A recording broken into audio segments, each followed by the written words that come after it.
ይህ መልእክተኛ ሚዲያ ነው። በአማኞች ገንዘብ ላይ የተመደቡ አጋንንቶች። ሰይጣን የእግዚአብሔርን ልጆች በገንዘብ በረከትና በማህበራዊ ኑሮ የበታች እንዲሆኑ የተለያዩ ስልቶችን ይጠቀማል። መጽሐፍ ቅዱስ ሀብትና ንብረት ከእግዚአብሔር እንደሚገኙ በዘዳግም ምዕራፍ 8 ቁጥር 18 ላይ ቢናገርም ሰይጣን አማኞች በኢኮኖሚ እንዳይበለጽጉና ሀብታቸውን ለወንጌል እንዳይጠቀሙ በሚከተሉት መንገዶች እንቅፋት ይፈጥራል። አንደኛ፣ የድህነት አስተሳሰብን በአማኙ ውስጥ በመዝራት። ሰይጣን በመጀመሪያ አማኞች ሀብትን በስህተት እንዲመለከቱ አእምሯቸውን ይቆጣጠራል። ድህነት ቅድስና ነው፣ ሀብትና ገንዘብ ሁልጊዜ ወደ ክፉ ይመራሉ የሚል የውሸት ሐሳብ በሰዎች ወይም በአማኙ አእምሮ ውስጥ ይተክላል። አማኞች ገንዘብን እንደ ኃጢአት ወይም እንደ እርኩሰት በመቁጠር ለኢኮኖሚያዊ እድገትና ለብልጽግና ከመትጋት ይቆጠባሉ። ሁለተኛ፣ ስንፍናንና የዕለት ተዕለት ቸልተኝነትን በአማኙ ውስጥ ማምጣት ነው። ገንዘብ የሚገኘው በሥራ በጥንቃቄና በዕቅድ እንጂ ዝም ብሎ አይደለም። ሰይጣን ሰዎችን በስንፍናና በጊዜ አጠቃቀም እንዲሁም በቸልተኝነት እንደሚገባቸው ሀብትና ንብረት እንዳያፈሩ ያደርጋል። መጽሐፍ ቅዱስ ድህነት እንደ ወንበዴ ይመጣብሃል ይላል። ምሳሌ ምዕራፍ 6 ቁጥር 11 ላይ ሰይጣን ሰዎችን በመደብደብ ሳይሆን ሰነፎች እንዲሆኑ በማድረግ ኢኮኖሚያቸውን ያወድመዋል። ለተለያዩ ነገሮች ምክንያት እየሰጡ በድህነትና በጉስቁልና እንዲኖሩ ያደርጋቸዋል።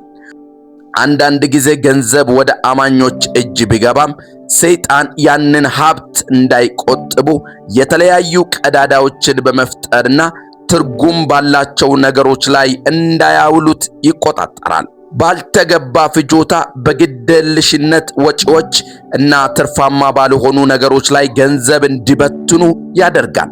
አማኙ ሁልጊዜ እጁን አጣምሮና ከወር እስከ ወር በሐዘን ውስጥ እንዲኖር በማድረግ ለትውልድ የሚተርፍ ሀብት ማፍራት እንዳይችል ያደርጋል ማለት ነው። አራተኛ፣ ስግብግብና ገንዘብ ወዳድ እንዲሆኑ ማድረግ ነው።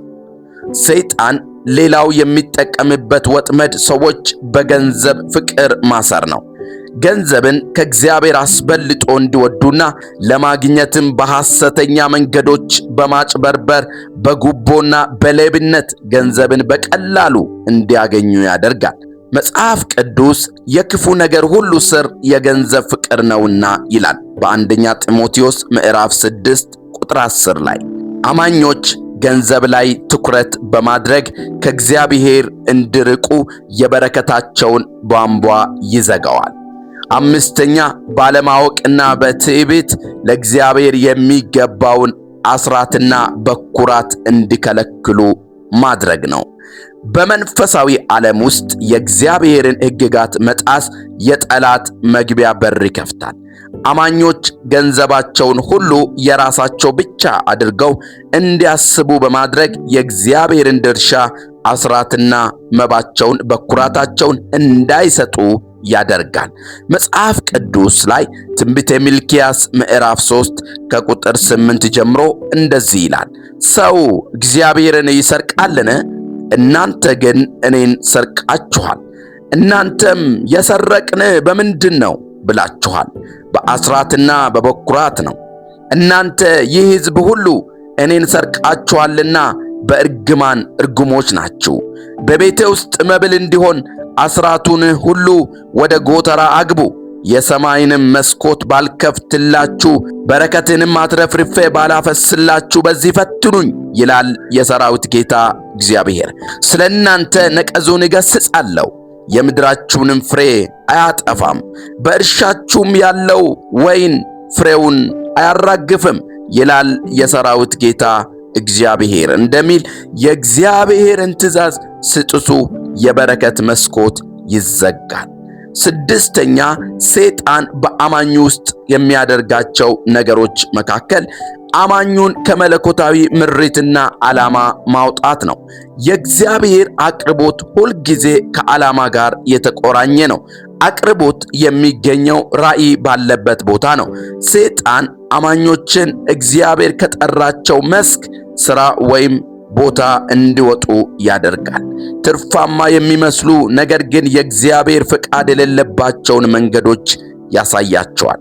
መጽሐፍ ቅዱስ እንደሚነግረን በአንደኛ ነገሥት ምዕራፍ 17 ቁጥር 3 እና 4 ላይ ነቢዩ ኤልያስ በረሃብ ጊዜ በቁራዎች እንዲመግብ የታዘዘው በኮራት ፋፋ በነበረበት ጊዜ ነበር። ኤልያስ ሌላ ቦታ ቢሆን ኖሮ አቅርቦቱን አያገኝም ነበር። ሰይጣን አማኙን ከተመደበበት ቦታ በማራቅ የበረከቱን ምንጭ ያደርቀዋል። ሰባተኛ የፍርሃትና የጥርጣሬ መንፈስ መዝራት ነው። አማኞች በንግድ ወይም በኢንቨስትመንት ለመሰማራት ሲያስቡ ሰይጣን የውድቀት ፍርሃትን ይለቅባቸዋል። ብከስርስ፣ ገንዘቡ ቢጠፋስ የሚል ከመጠን ያለፈ ስጋት በውስጣቸው ይፈጥራል። አማኙ አደጋን ከመውደድ በመፍራቱ ትክክለኛውን የኢኮኖሚ ዕድል አያገኝም። ሰይጣን የገንዘብን በረከት ለመቆጣጠር የሚጠቀምባቸው ዋና ዋና መሳሪያዎች እነዚህ ናቸው። አማኞች እነዚህን ስልቶች በማወቅና በመንቃት በትጋት በታማኝነት እንዲሁም በእግዚአብሔር ቃል ላይ በመመስረት የጠላትን ወጥመድ መስበር ይኖርባቸዋል። ይህ መልእክተኛ ሚዲያ ነው። በአማኞች ገንዘብ ላይ የተመደቡ አጋንንቶች። ሰይጣን የእግዚአብሔርን ልጆች በገንዘብ በረከትና በማህበራዊ ኑሮ የበታች እንዲሆኑ የተለያዩ ስልቶችን ይጠቀማል።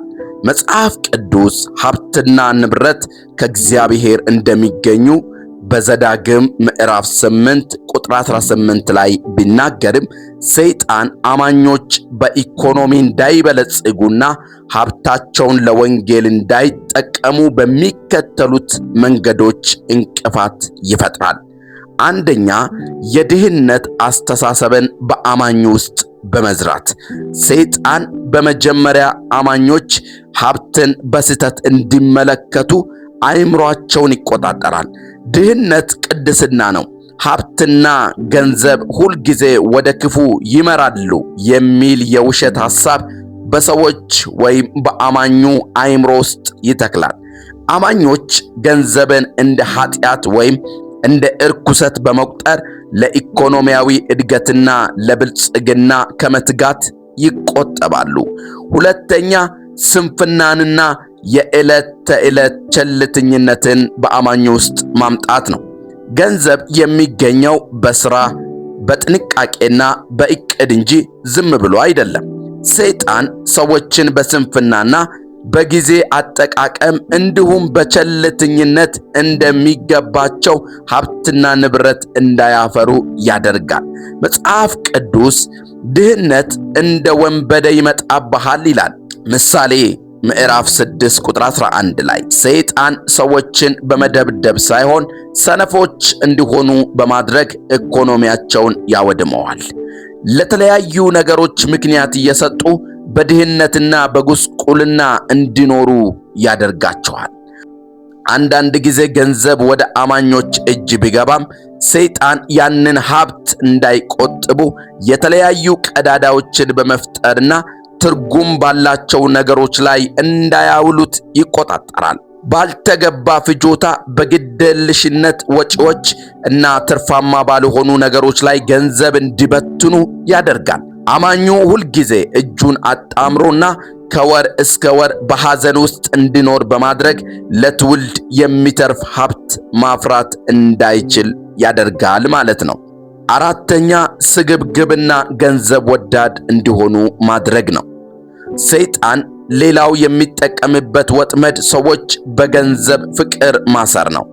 ገንዘብን ከእግዚአብሔር አስበልጦ እንዲወዱና ለማግኘትም በሐሰተኛ መንገዶች በማጭበርበር በጉቦና በሌብነት ገንዘብን በቀላሉ እንዲያገኙ ያደርጋል። መጽሐፍ ቅዱስ የክፉ ነገር ሁሉ ስር የገንዘብ ፍቅር ነውና ይላል በአንደኛ ጢሞቴዎስ ምዕራፍ 6 ቁጥር 10 ላይ። አማኞች ገንዘብ ላይ ትኩረት በማድረግ ከእግዚአብሔር እንዲርቁ የበረከታቸውን ቧንቧ ይዘጋዋል።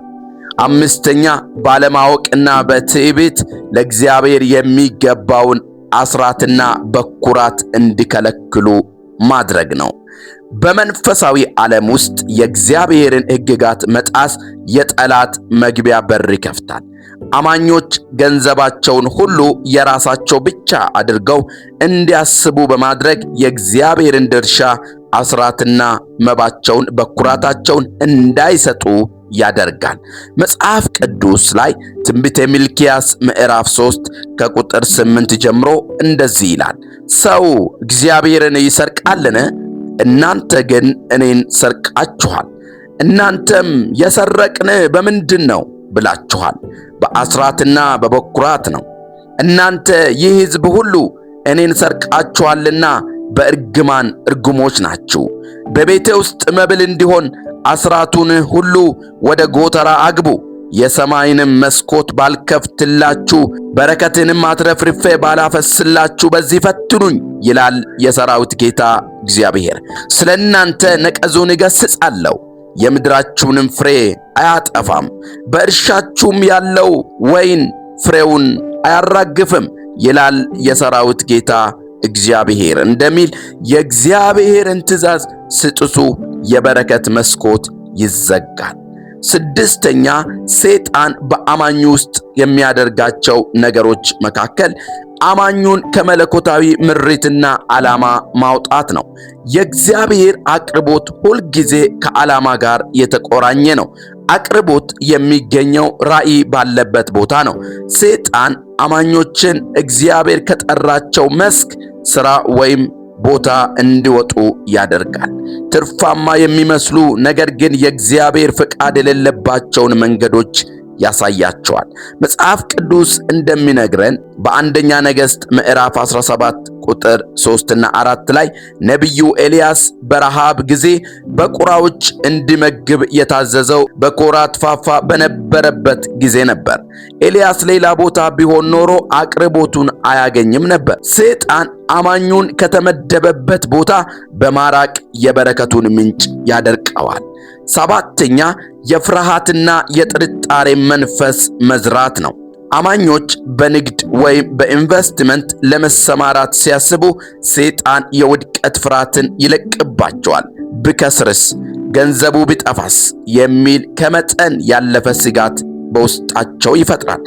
አማኙ አደጋን ከመውደድ በመፍራቱ ትክክለኛውን የኢኮኖሚ ዕድል አያገኝም።